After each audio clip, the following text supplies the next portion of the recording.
Shalom, pessoal. Rabino Jacques com a Daisy. Estou gravando isso aqui, essa mensagem antecipadamente, porque eu não vou poder estar com vocês no serviço de hoje.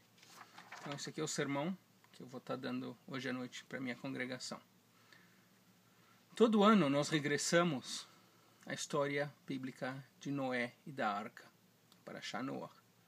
Nos fala dos animais, da grande inundação que destruiu a maioria das coisas vivas e a maioria da humanidade.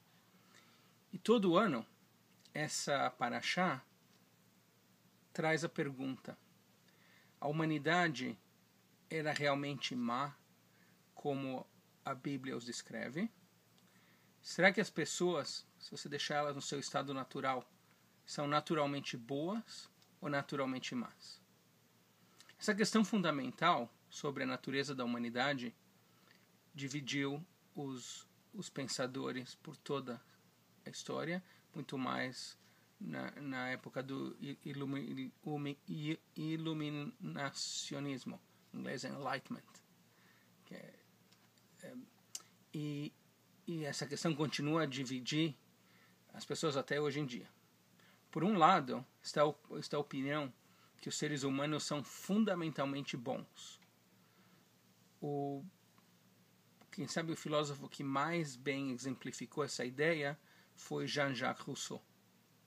Ele escreveu, as coisas que ele escreveu que são famosas é: o homem nasce livre e em todas as partes ele está atado,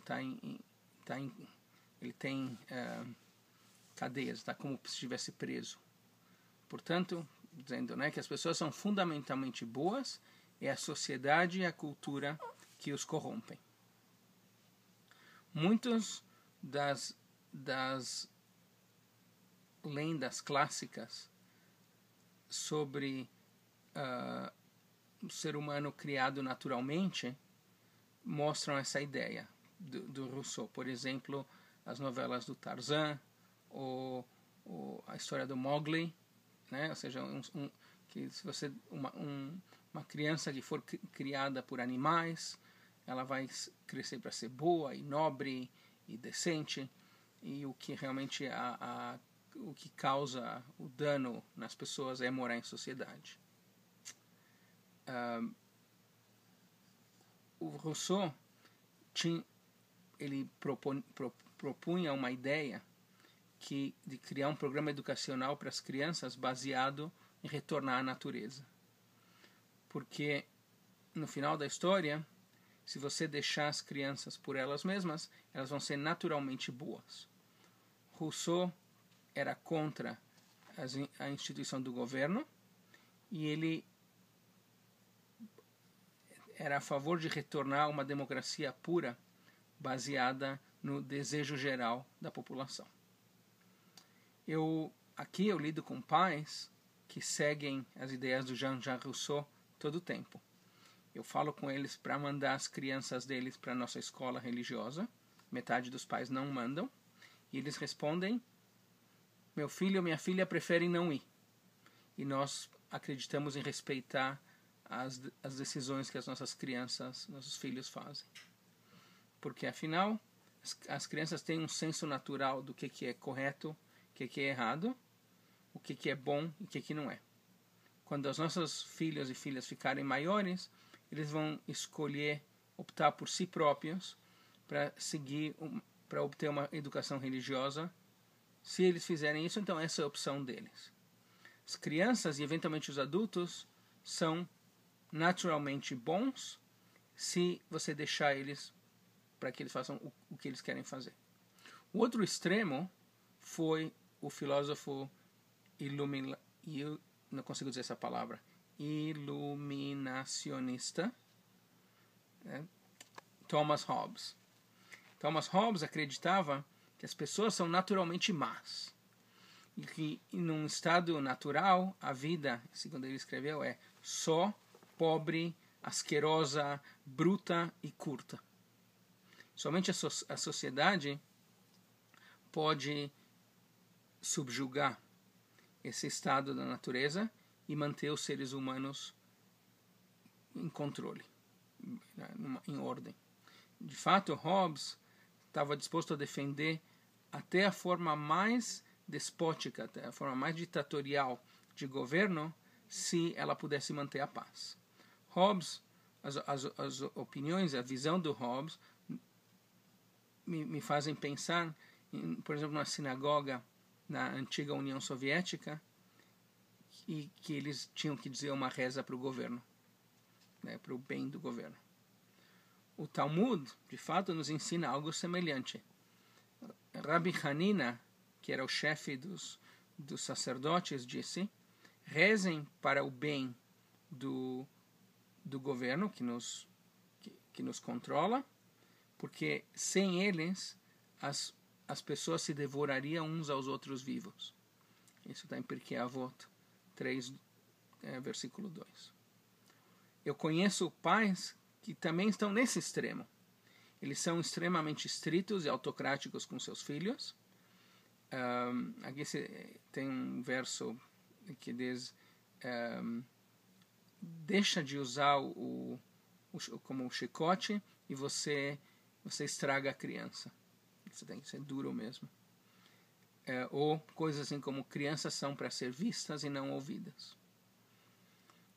Esses pais raramente escutam as suas crianças e mandam na casa com mão de ferro.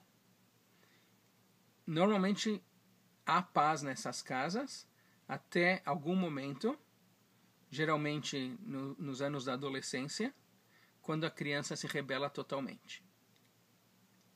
O que a Bíblia diz? As pessoas são naturalmente boas ou naturalmente ruins? Quem tinha razão, Rousseau ou Hobbes?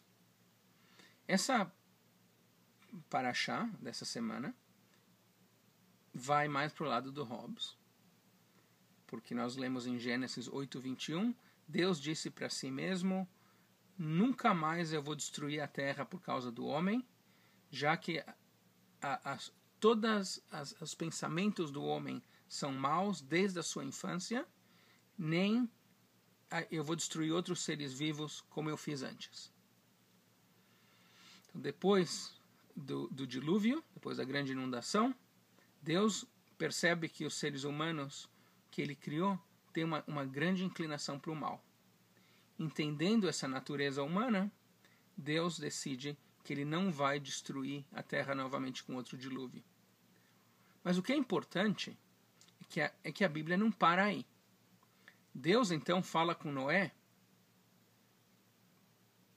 explicando para ele como ser bom. Deus dá leis nas quais ele proíbe a crueldade e ele proíbe o derramamento de sangue.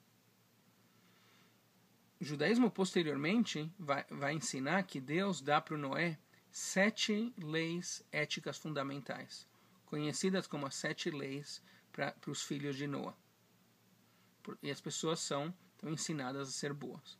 Evidentemente que essas leis para os 7 filhos de Noé era algo que a Bíblia nos deixa claro que era válido naquele então, hoje, quando as pessoas eram sumamente pagãs. Hoje em dia, até mesmo o mais pagão de todos é mais sofisticado do que eram as pessoas na época da Torá. Mesmo aquela tribo que vocês viram assistindo na Nova Guiné, cantando Shema, que parecem primitivos, são muito mais sofisticados do que o pessoal era no tempo da Bíblia, e mesmo dizer que para eles as leis de Noé se aplicam, eu creio que não é suficiente. Eu creio que mesmo a tribo mais primitiva, nós temos que demandar deles um standard de ético e moral maior que essas supostas 7 leis de Noé. Por isso que eu acho que essa ideia de ser noahida é uma das muitas idiotices que existem por aí. Mas voltando, nossa tradição judaica ensina que os seres humanos nascem tanto com uma inclinação para o bem como para o mal. A inclinação para o mal nós temos desde o nosso nascimento. A inclinação para o bem também está lá, mas é só um potencial. Ela só aparece quando a pessoa fica maior de 13 anos. o papel da religião e também o papel da sociedade é ensinar as pessoas a controlarem essa inclinação para o mal e usar a inclinação para o bem. É semelhante a uma lenda dos índios aqui dos Estados Unidos, que diz que um homem tem 2 lobos no seu ombros. Um bom e um mau. Cada vez que ele tem que tomar uma decisão, cada um dos lobos dá o palpite, né? Dizendo o que fazer para o bem ou para o mal. Qual deles, diz a lenda indígena, o homem vai seguir? Aquele que ele alimenta mais frequentemente. Shabbat Shalom.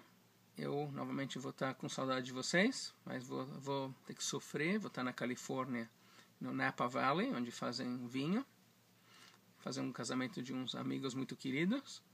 E mais do que tudo, eu tenho que mostrar para vocês isso. Vou estar com saudade da minha filha preferida. Olha ela. Olha que feliz que ela está. Bom, tudo de bom. Shabbat Shalom. Rabino Jacques Sugarcon. Tchau.